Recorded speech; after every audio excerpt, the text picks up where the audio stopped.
Yeah. Right. So they do the record So Icy. Mm-hmm. Now, what was the vibe like? You know what I'm saying? Like they got along and everything was cool. Like, did Mm-hmm. you ever see them hanging around together or anything? They was hanging around. What would you talking about? Jeezy and Gucci? Yeah.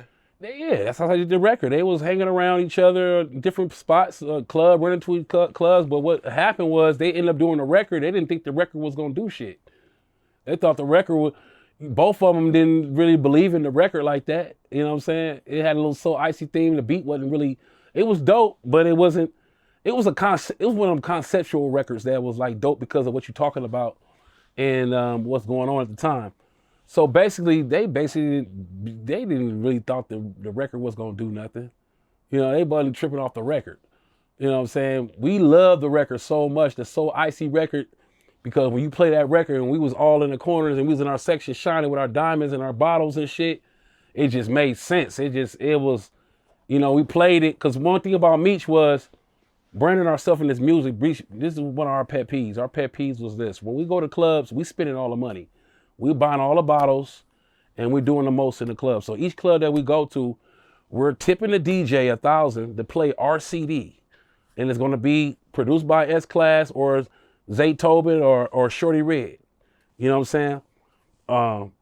One thing about Big Me, so every club that we went to, we would tip the DJs 1,000 just to play our CD. If you didn't play our CD within the first minutes or the first 30 to an hour, we was out of there. We would leave and go to the next club and do the same thing. Tip a DJ till they played our shit. You feel me? So basically, that song was on our mixtape. You know what I'm saying? And Blue Da Vinci had initially did a verse on there because nobody wasn't really caring about Jeezy wasn't caring about the record. He did his first verse. Gucci did his shit. They both had the record, but they wasn't really they liked the record, but they wasn't tripping off the record like that. You know what I'm saying? Like far as like trying to claim it as theirs. Whose record is it? That's what it was. Whose record is it? It was on Atlanta on our CD. Blue did a verse to it. Meech blew it up. You feel me? Who record is it? So once we went to Miami Source Awards weekend. It's Doc. You can look it up. Us being in Source Awards weekend. We at the club. It's Busta Rhymes. It's P Diddy. It's everybody is up in this club. It's in this party. You feel me? We go to the DJ to tip them. Hey, we go. We buying all the bottles up in there. We in there with a gang of rappers, looking like the rappers. You know what I'm saying? All the rappers, they got one bottle. What they in? We all got bottles. We in a VIP section. We all, and here you go. We tip the DJ. Play our shit. They play our shit. And here come on. They play Blue Da Vinci record. They play Young Jeezy record. And they play the So Icy record. You feel me? The So Icy record.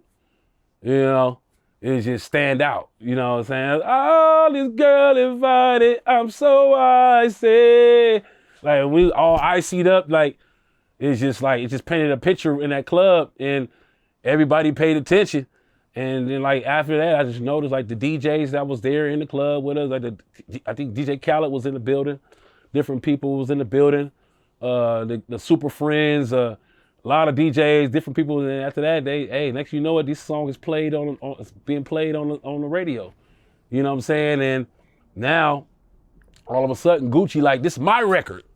You feel me? Because what I learned about the record was Zaytoven did the beat and Gucci did the song and put Jeezy on it. But nobody was tripping off the record. Jeezy had the hottest verse on the song. That really, without that verse, the record wouldn't be shit. So yeah, now you got Jeezy, you got Gucci. They trying to, cause now people's knocking on the door talking about, hey, we want to sit down with y'all. Who's this record and who's y'all? You know what I'm saying? And so, how niggas do, people do, isolate their situation. Like, it's my record. Gucci like, this is my record. Jeezy like, nah, this is my record. My people blew it up. It was BMF, which Jeezy had more close affiliation with. And Blue, initially, Big Meech was going to buy the record.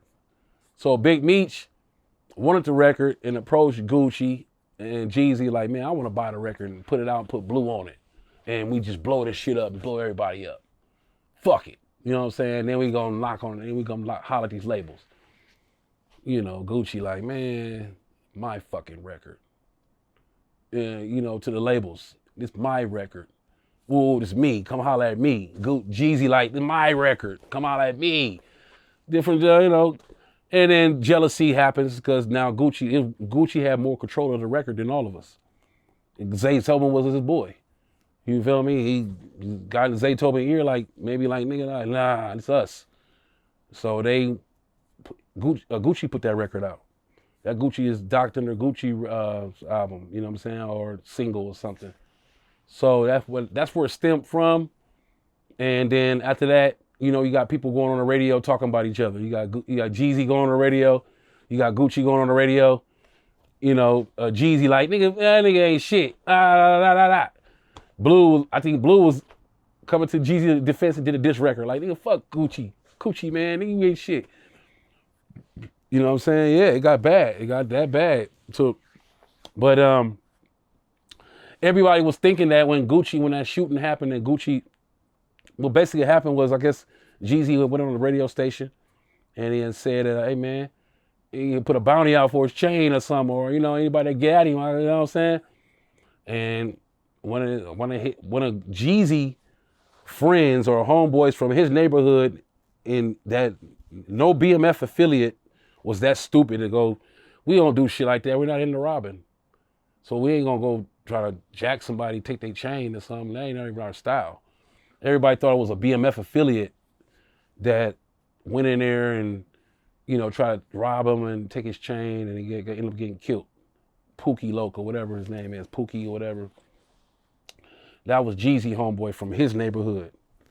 And so we didn't really even get into it like that, because at that point, Jeezy was kind of like showing that he was not really with us, but on a party level, but he wasn't with us contractually and trying to get us a deal and represent BMF as an entertainment.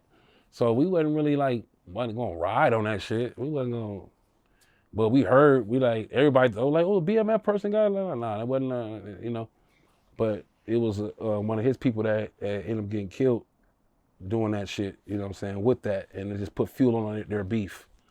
And I mean, I seen the verses, you know what I'm saying, when Jeezy and Gucci and Gucci performed all his hit songs, he said, nah, I'm gonna do this verses, but I'm gonna perform all my songs that got me here. And I felt Gucci on that, because, I was disappointed in Jeezy for really not. I mean, in a sense that when he got on, he wasn't really trying to do business with us. He wasn't trying to do business with me. I had produced a couple of records with Jeezy before his claim to fame. I did I'm a Boss. I did Rich and Rock Ice. I did a Streets on Lock, co-produced. I did some records for him, and then, like I said, when he got on, I was stepping to him like, hey man, buy some, let me produce. And he wasn't fucking with me at all. He wasn't fucking with nobody from BMF, and that was really because his circle was Shakira Stewart, rest in peace, and a lot of them was trying to tell Jeezy to get away from BMF because he had a deal on the table, and they wanted him to be away from it. He didn't want him to be in jail and them invest in him and be around us. What's up? This is Cam Capone. We got more content like this coming soon, so hit that like button, subscribe, and stay locked in to Cam Capone News.